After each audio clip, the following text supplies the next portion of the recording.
अस्सलाम वालेकुम, welcome back to our YouTube channel. So guys, कैसे हो आप सभी? उम्मीद करती हूँ मैं मेरे सारे व्यूवर सब्सक्राइबर माशाल्लाह बहुत अच्छे होंगे। तो ये मुझे गिफ्ट हमारे स्कूल की जो टीचर है जिनका रिटायरमेंट हुआ था, जैसे कि लता ठाकुर मैडम, उन्होंने मुझे भेजा था ये अम्मी के हाथों से। तो ये 5 तारीख को मैं इसे अनबॉक्सिंग कर रही हूँ रात में, और मेरा हालत तो देख सकते हो, तबीयत तो ख़राब ही थी उस वक़्त भी।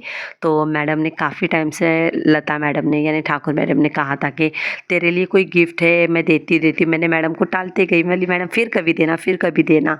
तो मेरी फ्रेंड और मुझे मैडम ने गिफ्ट ये भेजा है, तो मैंने सोचा चलो बेटी तो कल जा रही है, आज आप लोगों के सामने अनबॉक्सिंग करती हूँ। तो फाइनली इसमें निकला क्रिस्टल वाला लैम्प, जैसे कि जो चिराग जलाते हैं इसमें, और माशाल्लाह देखते ही मेरी एक्साइटमेंट इतनी बढ़ गई इसे कि इतना खूबसूरत, देखते देखते डायमंड देख सकते हो, पूरा क्रिस्टल बहुत ज़्यादा चमक रहा था। मेरे चेहरे से खुशी से आपको लग रहा होगा मैं कितनी खुश हूँ, एक्साइटमेंट हूँ कि मैडम ने मेरे लिए भेजा। और बहुत खुशी की बात है कि कोई आपको तोहफ़ा भेजता है तो इतने प्यार से भेजते हैं ना, तो बहुत अच्छा लगता है। और ठाकुर मैडम ने मेरे लिए इतना प्यार से भेजे, तो मेरे तरफ से लता ठाकुर मैडम को thank you so much madam, आपने भेजा मुझे, उसके लिए बहुत अच्छा लगा मुझे ये गिफ्ट। देखो, तोहफ़ा देना ये इम्पोर्टेंट नहीं है, लेकिन उसकी अहमियत रखना ये बहुत इम्पोर्टेंट है। तो इतना खूबसूरत गिफ्ट मुझे बहुत अच्छा लगा, मैं एक्साइटमेंट हूँ। और आपको करीब से दिखा दूँ, एकदम क्रिस्टल इसके इतने ज़्यादा चमक रहे थे, शाइनिंग जैसे, तो मुझे बहुत पसंद आया। तो thank you so much Thakur madam, thank you so much. तो सुबह के 6 बज रहे थे, आज है 6 मई, 4:30 बज रहे हैं, और यहाँ पर मेरी तैयबा, आज इसके जाने का दिन है, यानी आज है 6 मई। तो इतना ज़्यादा प्यार आ रहा था मेरी बेटी के ऊपर, खुशी भी हो रही थी कि माशाल्लाह वो अच्छे से पढ़ेंगी तो कुछ बन के दिखाएंगी, और गम भी हो रहा था क्योंकि आखिरकार हो तो एक माँ हो ना, अपनी बच्ची जा रही है। मेरी बच्ची के लिए मैं इतनी ज़्यादा इमोशनल भी हो जाती हूँ कि मेरी बच्ची इतने दूर रहती है, पढ़ती है। आप में से सबको लगेगा कि मेरी बच्ची इतनी दूर क्यों मैं छोड़ी हूँ। तो देखो, हर घर में, फैमिली में प्रॉब्लम्स होते हैं, इश्यूज़ होते हैं, उसके ज़्यादा साइड इफ़ेक्ट बच्चों के ऊपर ना पड़े, इस वजह से। और मैं अपना पूरा फोकस अपने काम पर इसलिए लगाती हूँ ताकि मेरी बच्ची अच्छे से पढ़ लिख पाए और कुछ बन कर दिखाए। तो सुबह सुबह उसकी तैयारी मैं कर रही थी, मैंने उसे कहा ला इधर मैं तेरे बाल बना देती हूँ।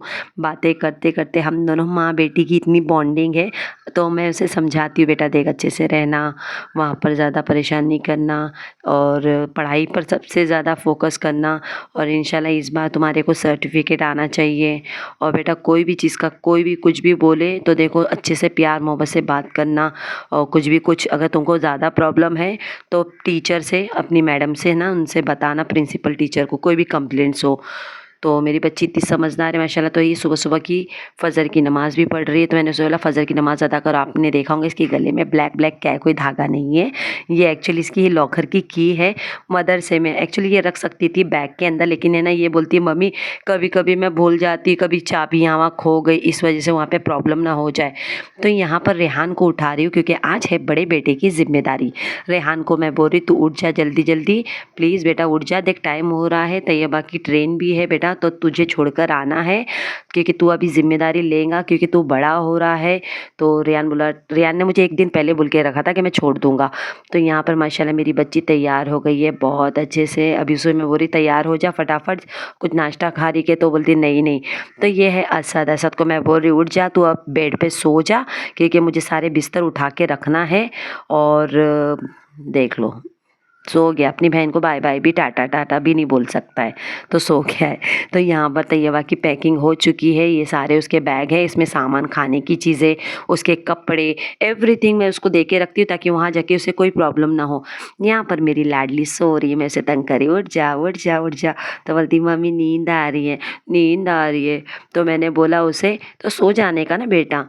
तो माँ बेटी का इमोशनल बॉन्ड आपको देखने के लिए मिलेगा। सच में बेटियाँ कितनी अनमोल होती है ना, उसकी कदर वही जानता है जो बेटियों से ये होता है, उसे नहीं होती है ना बेटियाँ, तो वही कदर जानता है। लेकिन मेरी बेटी मेरे करीब है, इतना मुझे प्राउड होता है उस पर। और मैं उसको बोली थोड़ा सा हँस, थोड़ा सा हँस, तो मुझे बोलती मम्मी नींद आ रही है, नींद आ रही है। बोली नींद आ रही है, आ रही। तो मैं तेको बोली थी ना रात में जल्दी सोने का। नहीं आती नींद जल्दी। अब मदरसे में सोएंगी जल्दी अभी। चा तो 1 महीने का वक़्त कैसा निकल गया पता भी नहीं चला, इतने जल्दी-जल्दी। तो इंशाल्लाह बच्चे आएँगी दिवाली के अंदर, तो इंशाल्लाह बहुत अच्छे से मेरे साथ टाइम गुज़ारेंगी। तो यहाँ पर रेहान को मैं बोली सँभाल के लेके जाना, देख गाड़ी-वाड़ी का ज़रा, और हाँ, घाई-घाई मत करना, अपनी बहन को अपने साथ में ही रखना। तो कितना भी हो तो एक माँ हूँ, अपने बच्चे को ऐसा कैसा छोड़ सकती हूँ। तो मैं निकल पड़ी उसके पीछे-पीछे, उसको पता ही नहीं था। एक्चुअली मैं इसलिए गई हूँ कि इनको गाड़ी मिली है कि नहीं, तो ये देखने के लिए। तो आप देख सकते हो दूर-दूर तक का हमारे जो ऑटो स्टैंड पर एक भी गाड़ी नहीं आती है जल्दी, और ना ही एक भी ऑटो है यहाँ पे खड़ी हुई।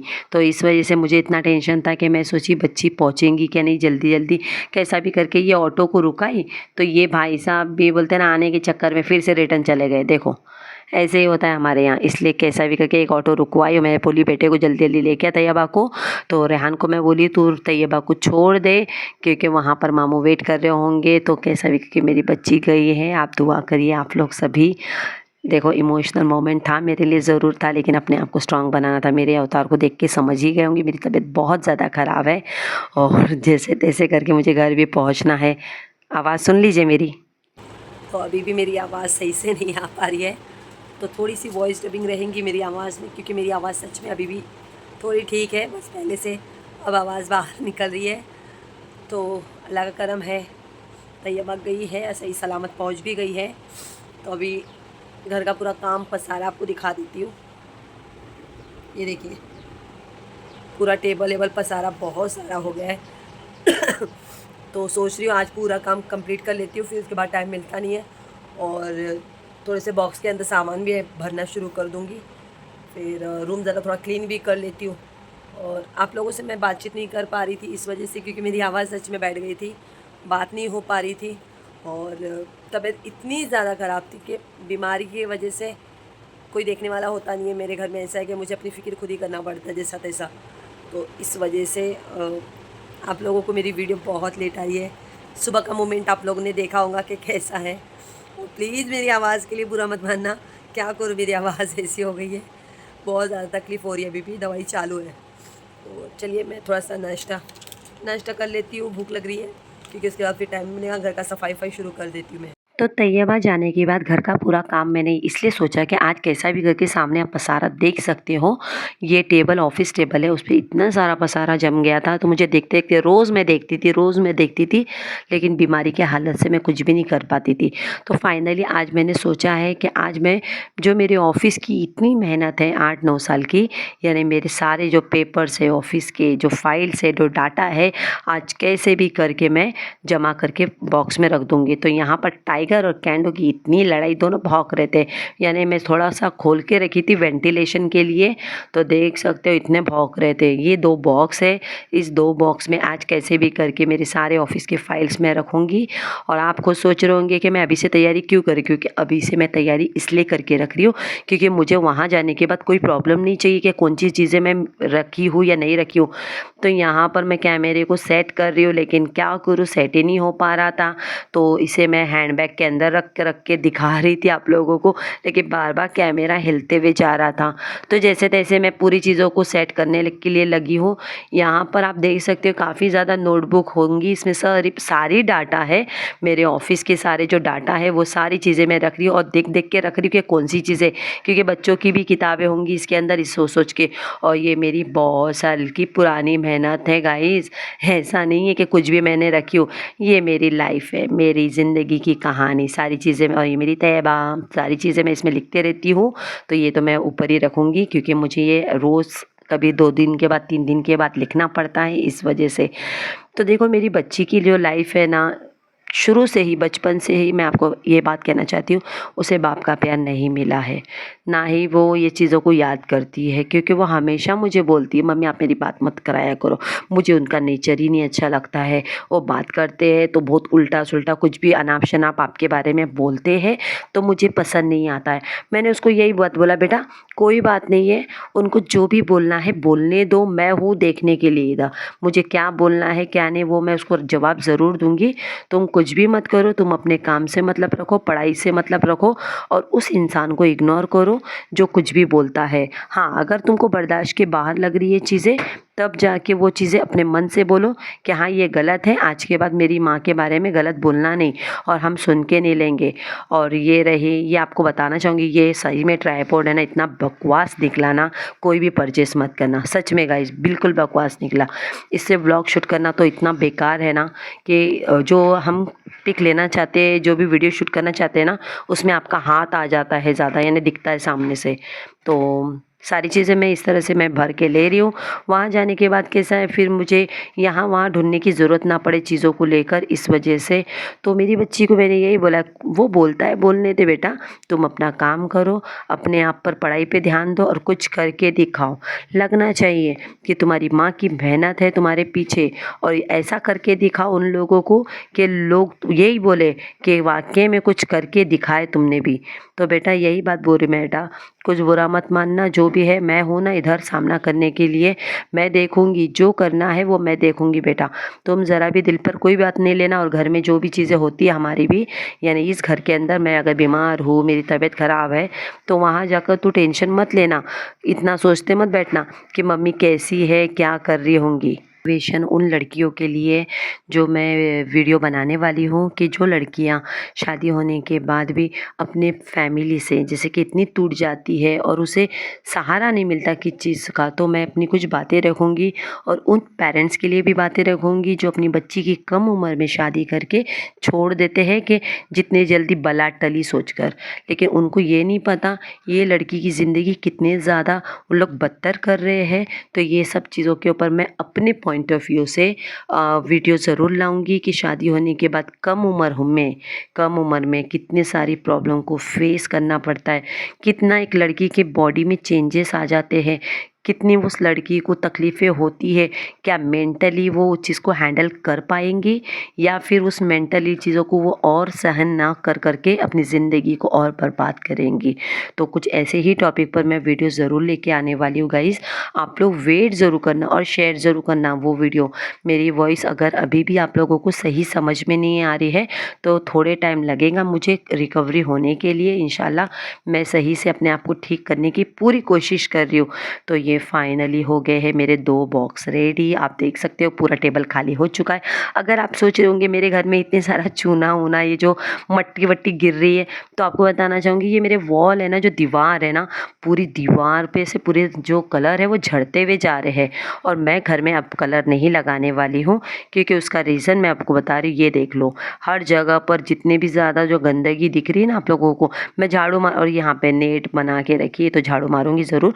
यहाँ पर वेंटिलेशन के लिए ना मेरे पास खिड़की में ज़्यादा खोल के नहीं रखती हूँ ना, पूरा पैक रूम रहता है मेरा, इस वजह से तो आज सोच के रखी हूँ पूरा झाड़ के ले लूँगी, घर को साफ़ कर लूँगी। और ये पूरा कलर तो घर का मैं नहीं करी, बहुत मेहनत लगी है गाइस मुझे करने में, लेकिन क्या करूँ इस वक्त मैं नहीं कर पा रही हूँ। अगर आप सोच रहे होंगे मैंने इस साल कलर क्यों नहीं करी हूँ, इसलिए नहीं करी हूँ क्योंकि ये साल का प्लान तो मेरा कुछ और है जाने का, आपको तो मैंने शेयर कर लिया है मुंबई का, क्योंकि ऑफिस वर्किंग है, काम है, तो सारी चीज़ों को मुझे अब वहाँ पर जो भी मेरी फाइनेंशियल खर्चे वर्चे सब कुछ मुझे वहाँ देखना पड़ेगा ज़्यादा से ज़्यादा।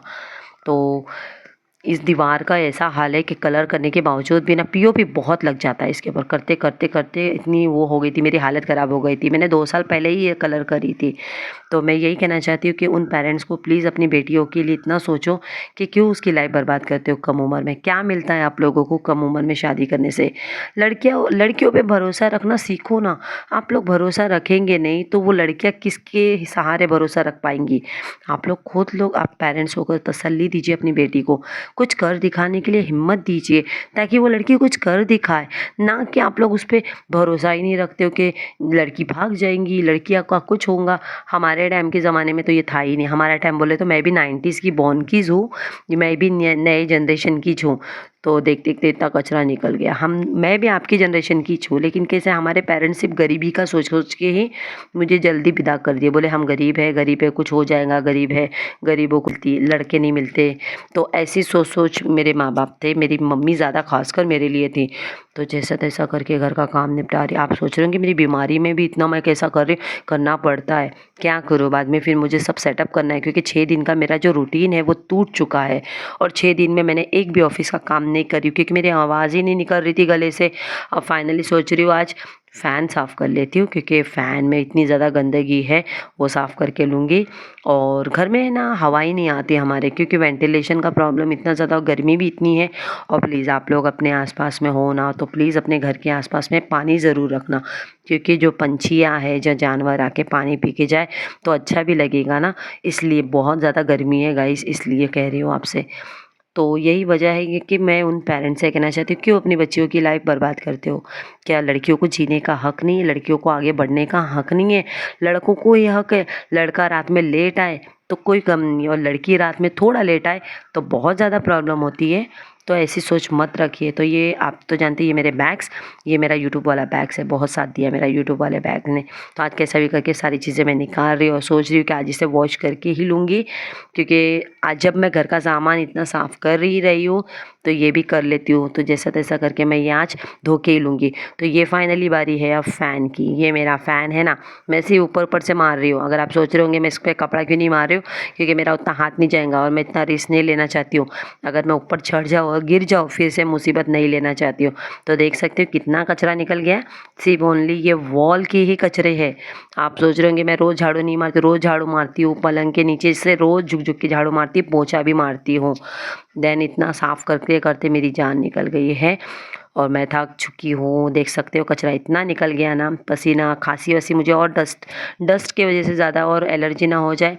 और मेरे आँखों से दिख ही रहा हूँगा मैं थक चुकी हूँ बहुत ज़्यादा। तो रेहान को बुलाई हूँ मैं, बोली आजा आजा बेटा ज़रा जल्दी जल्दी, पहले तू कचरा भर। जैसा तैसा करके मेरा बच्चा पूरा कचरा भर रहा है। मैंने इसको बोली पूरा साफ़ करना बेटा, देख मैं अभी जितना हो सके इतनी मेहनत कर रही हूँ क्योंकि थोड़ा तो मेरे को हेल्प तुम लोग कर लिया करो। और यहाँ पर आ गया है असद। असद ने बोला लाओ मम्मी मैं पोछा मार देता हूँ। तो मेरे बच्चे यहाँ पर काम करने में कुछ पीछे नहीं रहते, काम करने में बहुत आगे रहते हैं। और यहाँ पर मैं कोई कंपेयर नहीं करती हूँ कि लड़कियों को ये काम दो, लड़कों को मत दो, ऐसा कुछ मेरे ज़हन में नहीं। मैं तो सोचती हूँ लड़कों को ज़्यादा काम दो क्योंकि लड़कियों की ज़िंदगी तो पूरी काम करने में चली जाती है लेकिन लड़कों को कदर नहीं होती है। तो लड़कों के घर के काम भी कराना सिखाओ ताकि उनकी वाइफ अगर आए ना तो प्राउड करे कि हाँ चलो इसकी माँ ने कुछ तो सिखाई, इसको खाना बनाना सिखाई है, बर्तन धोना सिखाई है, कपड़े धोना सिखाई है। तो जैसे तैसे गाइस मेरा पूरा घर का काम हो चुका है। मेरी आवाज़ को झेलने के लिए थैंक यू सो मच। झेलने के लिए कि आप लोग प्यार देते हो, अच्छा लगता है। ऐसे ही सपोर्ट करो, चैनल को शेयर करो और कमेंट ज़रूर करना कैसी लगी आपको वीडियो।